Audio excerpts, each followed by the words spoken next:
Sud Radio, le Grand Matin Week-end, 7h-10h, Jean-Marie Bordry. Bienvenue à vous dans le Grand Matin Week-end sur Sud Radio. On est ensemble jusqu'à 10h. Nous sommes le dimanche 11 février. Plusieurs actualités ce matin, notamment celle qui nous parvient il y a quelques minutes et qui devrait faire grand bruit.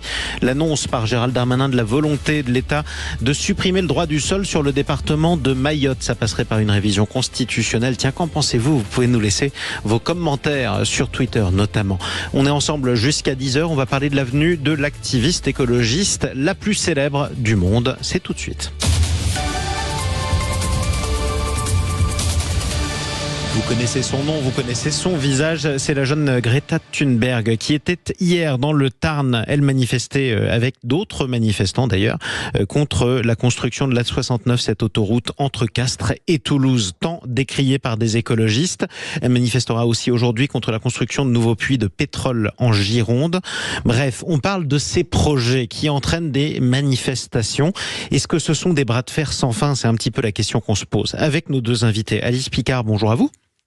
Bonjour. Soyez la bienvenue sur Sud Radio. Vous êtes la porte-parole de l'association Attaque qui lutte notamment contre ce projet de l'autoroute A69. On est également avec Philippe Folliot. Bonjour à vous.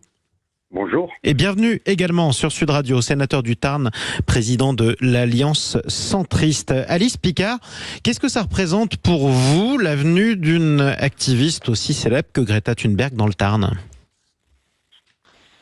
Alors, je ne m'attendais pas forcément à cette question, même si ça, parce que c'est un symbole évidemment du fait que ces mobilisations ne sont pas franco-françaises. En fait, il y a ce type de projet aussi ailleurs. Et d'ailleurs, Attaque est une association altermondialiste, donc on se mobilise contre ces projets en France, mais aussi en particulier dans les pays du Sud global où l'extraction de matières premières a des conséquences très importantes. Donc, on est aussi cohérent et cohérente sur ce plan-là.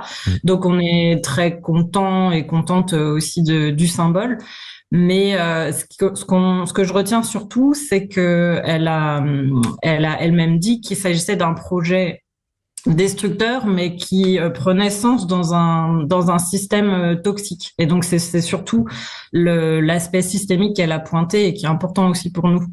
Qui est important pour vous. En tout cas, elle a partagé votre combat au moins hier sur ce sujet. C'est pour ça aussi que c'était intéressant d'en parler avec vous. Philippe Folliot, le Tarn, qui n'a jamais attiré autant de monde. Écoutez, bien entendu, un certain nombre de personnes viennent pour se faire leur pub, leur communication. Madame Thunberg vient en avion depuis la Suède pour faire sa communication sur notre dos et sur le dos de non pas de ce qui est un projet, mais ce qui est une réalisation. Aujourd'hui, les travaux sont à moitié terminés. Et je crois qu'il est important de le dire et de le rappeler. Il y a 1000 personnes, 1000 salariés qui travaillent tous les jours sur ce chantier. Ils méritent d'être respectés, comme mérite d'être respecté l'ensemble des Tarnaises et des Tarnais qui sont très majoritairement favorables à ce projet. Castres-Mazamet est la seule agglomération en France de 100 000 habitants à ne disposer ni d'autoroute, ni de gare à TGV, ni d'aéroport international.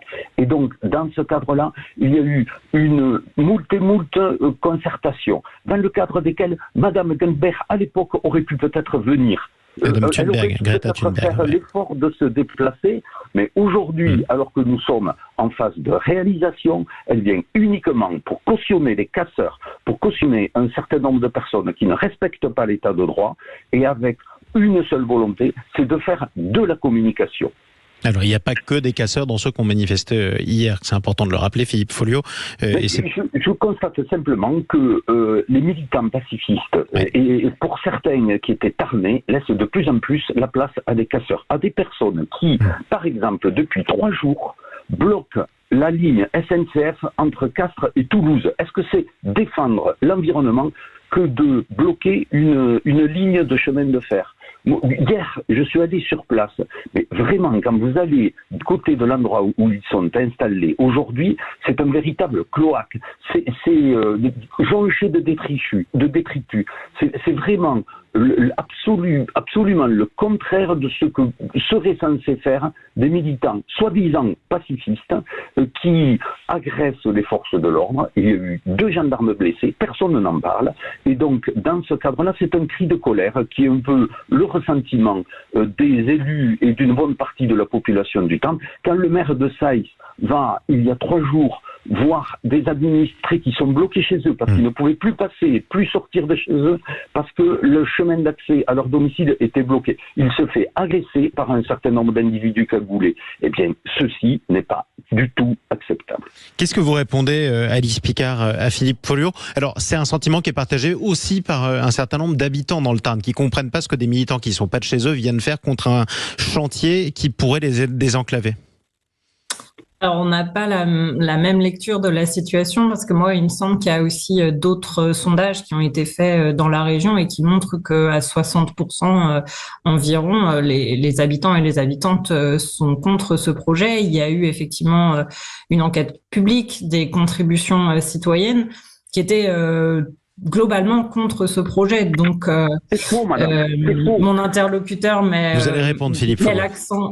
Met l'accent sur les casseurs qui seraient hors la loi, mais nous, notre analyse, c'est que c'est l'État... Quand on casse, on est hors la loi, par principe, si je peux me permettre, Alice Picard. Les pouvoirs publics eux-mêmes sont hors la loi, puisqu'ils n'attendent pas, en fait, la fin des recours pour enclencher les travaux. Donc ça légitime le fait de casser ? Je ne sais pas, en tout cas, ce que... Vous posez la question si ça le légitime, en tout cas. Parce que on la a dernière déjà fois, une été cimenterie interrogé sur la question. Non, mais je sais, mais c'est vous qui revenez. C'est pas moi qui vous ai, si je peux me permettre, c'est pas moi qui. Je propose une perspective un peu différente sur la situation. En fait, on a aussi des pouvoirs publics qui se mettent hors la loi et qui, main dans la main avec des intérêts privés, vont aussi contribuer à des destructions très importantes de terres agricoles. Et dans les circonstances actuelles, c'est quand même ironique. Et aussi de zones humides. Donc, en fait, la casse, elle est aussi environnementale. Alors, en tout cas, oui, sauf que les autorités se défendent de l'illégalité de leurs actions, en tout cas, l'illégalité que vous prêtez à leurs actions. Philippe Folliot, plusieurs choses. D'abord, alors c'est vrai qu'il y a une querelle de chiffres, depuis le début d'ailleurs, entre les partisans et les opposants à ce chantier, pour le coup. Et les 2 camps ont toujours dit qu'ils avaient la majorité des Tarnais derrière eux, donc on va peut-être pas vérifier quels sont les bons sondages, ceux qui disent vrai, puisque vous serez jamais d'accord. En revanche, qui est hors la loi ? Moi, je suis choqué par ce que je viens d'entendre. Là, nous voyons qu'Attaque montre son vrai visage, c'est-à-dire refuser, effectivement, de condamner la violence. Et ça, c'est à proprement parler choquant et à proprement parler scandaleux. Qui est hors la loi ? Mais soyons quand même très clairs, il y a eu des dizaines de recours qui ont été engagés par les opposants. Ils ont systématiquement perdu devant la justice de notre pays. Alors, à moins que les personnes d'Attaque et toutes celles et ceux qui soutiennent ces casseurs veulent remettre en cause l'état de droit, c'est-à-dire veulent remettre en cause la démocratie dans notre pays qui leur permet de pouvoir s'exprimer, ou qu'ils aillent dans un certain nombre d'autres pays où il y a des atteintes autrement plus graves à l'environnement que ce qu'il peut y avoir en France, et bien qu'ils aillent manifester là-bas. On verra comment les choses se passeront pour eux. Moi, je crois qu'il faut être quand même, par rapport à cela, clair. Il faut être précis. Je veux dire, il y a eu 2 débats publics. Dans ces 2 débats publics, très très majoritairement, la population tarnaise, comme je veux dire la quasi-totalité des élus, à l'unanimité, les conseillers départementaux du Tarn se sont prononcés pour l'autoroute. Le député de la circonscription qui est traversée pour l'autoroute est favorable. Les 2 sénateurs, nous sommes favorables. Le conseil régional a dit qu'il était favorable. La chambre de commerce et d'industrie soutient ce projet. Les centrales syndicales de salariés, en grande majorité, sont favorables à ce projet. Donc, il y a un consensus. Mais aujourd'hui, comme je disais, à l'époque, c'était un projet. Aujourd'hui, c'est une réalisation.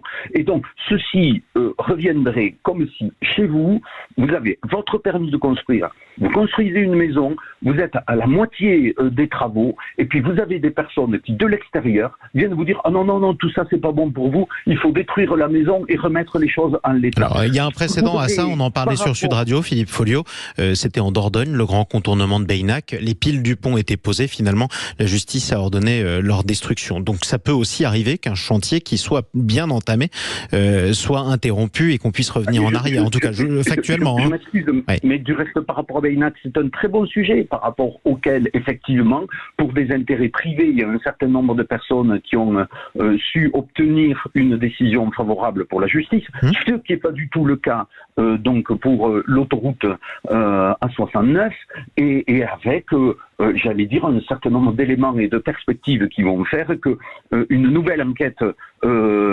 environnementale et une nouvelle procédure va être engagée pour Beynac pour faire de telle sorte que cette déviation puisse effectivement voir le jour. Et ceci, moi je salue du reste le président du conseil départemental. Germinal Perrault, effectivement, qui est le patron du département et qui porte ce projet. Je vous propose qu'on donne le mot de la fin à notre invité Alice Picard, si vous le permettez, Philippe Folliot. Vous êtes sénateur du Tarn, je le rappelle. Alice Picard, porte-parole de l'association Attac. On vous mettra pas d'accord, c'est évident, on le savait d'ailleurs, mais on est là pour débattre.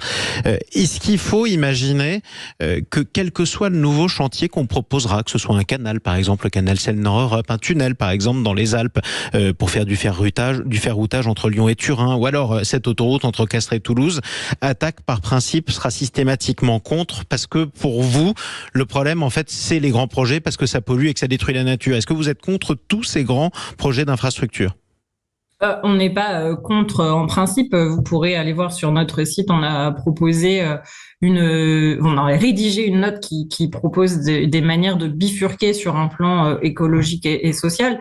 En fait, en préparant cette émission, je me suis dit que il y avait quand même, si on prenait un peu de recul, il y avait quand même un gros problème démocratique surtout, parce qu'on voit d'un côté des intérêts privés qui vont bénéficier de la concession, puisque en fait cette autoroute elle sera payante. Main dans la main avec des pouvoirs publics, même s'il y a consensus et ils sont unanimes, certes, mais en fait qui font face à des citoyens et des citoyennes qui ont avec eux quand même les scientifiques, et notamment du GIEC. Il me semble qu'il y avait au moins 200 scientifiques, puis qui ont été portés à 2000 scientifiques en fait contre ce projet.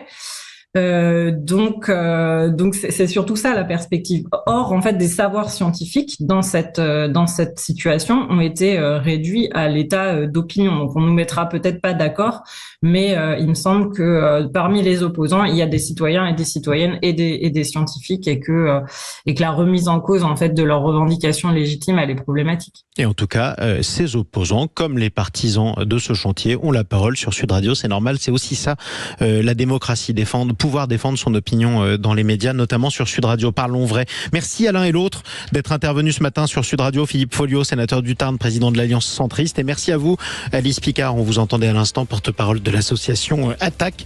On sera évidemment amené à reparler, bien entendu, de ce chantier de la 69 et des autres chantiers qui entraînent des manifestations écologistes.